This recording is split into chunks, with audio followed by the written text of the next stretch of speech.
Urine from public bathrooms famously was a source of tax revenue in the early Roman Empire because of the value of its ammonia in making leather and wool, washing clothes, and even whitening teeth. Yeah. Nero reportedly was the first emperor to set up a vectigul urinae, a tax on urine, but Vespasian reinstituted it.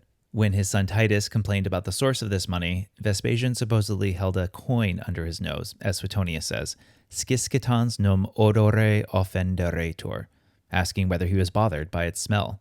Et illo negante, and when he, Titus, said no, it was a coin after all, aut qui inquit e lotio est, and yet it comes from urine.